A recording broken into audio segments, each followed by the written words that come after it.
guys, welcome back to Gerard Grills. My name is Gerardo and this is my channel. Today I'm going to do a short video for you on how I prep my prime rib. Now this is not like your standard prime rib. As you can see here, I've removed the bones because I'm going to use them for the au jus or the gravy.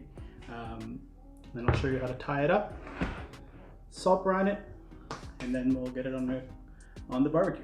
So if you haven't already, please consider subscribing, hitting that like button, and make sure you ring that bell so you don't miss out on any content. Are you ready to get cooking? Let's get started. Alright, so here we've got a 5-pound rib roast, 2-bone rib roast. As you can see here, the bones have been Frenched, and this was done at the butcher. Essentially what it is the meat is removed from the portion of the bones, and then it gets kind of scraped off or cleaned off the bone. That's what's called Frenching. We're not going to be using it like this. It does provide a very nice presentation, but we're not going to be using that. What we're going to do is we're going to remove the bones and then use them as we cook this roast in order to make an au jus for it. Alright, so to remove these bones, it's pretty simple. You're just going to want to follow with your blade along that seam that you see there, that little fat seam. Just run your blade along that, just following that line, and those bones should really come right off. Take your time if this is your first time. There's no need to rush this. What you're going to do is you really want to just separate these all the way through and remove them right off of that roast. We're going to tie this roast back up later on so that the roast keeps its shape, so let's not worry about the shape of it right now. But these bones alone, they're going to go into the bottom of the pan in order to make some really good au jus at the end. Alright, so now that you got the bones off, the next thing we're going to do is we're going to remove this fat cap. You can leave this on if you want. I'm going to take it off because I want my seasoning to be in full contact with the meat so that the meat has a chance to kind of absorb those flavors. So again, take your time doing this if this is the first time. There is quite a bit of fat here, and it really will depend on how this looks like when you get it from your butcher or the store that you buy it from. But for the most part, it doesn't take a lot of effort. Like you can see here, as I pull on it, it almost comes off on its own. So take your time, no need to rush this part. As you know, prime rib can be fairly expensive, so the last thing you want to do is cut into too much of the meat here when you take off this fat cap. It'll be worth it in the end, but again, take your time. I'm going to speed this up for you, as you don't need to see me very slowly and painfully go through all of this. So I'll speed this up, and then I'll see you on the other side.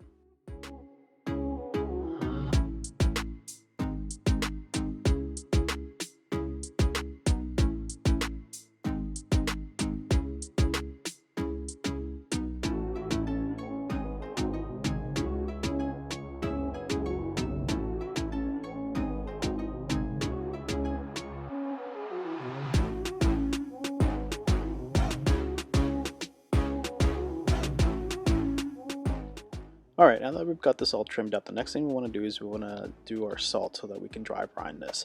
We're going to be using regular coarse salt. This is coarse sea salt, and you want to make sure you use the coarse grind stuff, not your table salt. Table salt will be too much, and if you are using table salt, you want to make sure you adjust the amount that you're putting on.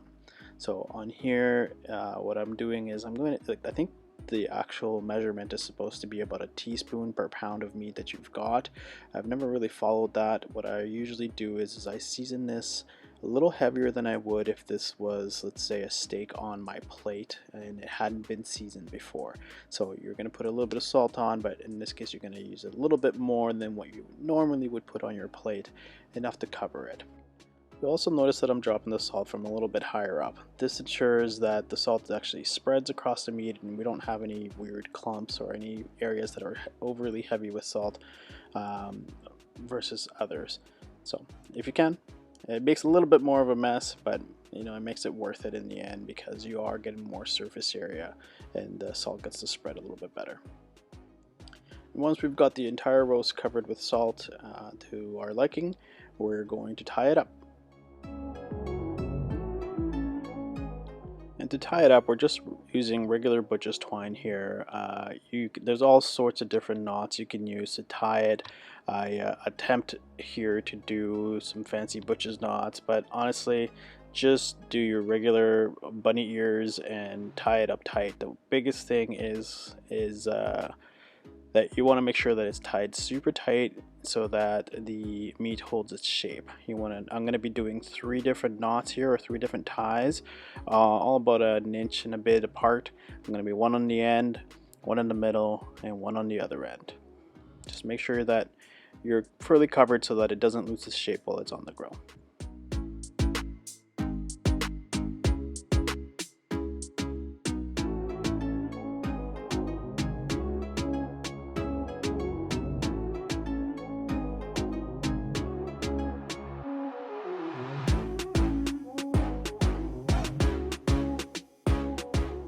Alright, and there you have it. You did it. So you deboned your roast, you cleaned her up, you dry brined it with that salt, and now you've tied it up. So 3 ties, 1 on either side, 1 in the middle. Just make sure they're evenly spaced. Give it a nice little good squeeze so that it gets a nice round shape. Roll it around, make sure you get all the rest of the salt on the board, and it's ready to roll. We're going to put this in a sheet, uncovered in the fridge overnight, and tomorrow it'll be ready to go on the Pit Boss 440. Hey, listen, if you enjoyed what you saw here today, or if you found it helpful, make sure you smash that like button. Please consider subscribing, and if you have any questions, drop them in the comments below. As always, until next time, we'll catch you on the next G-Rod Grills.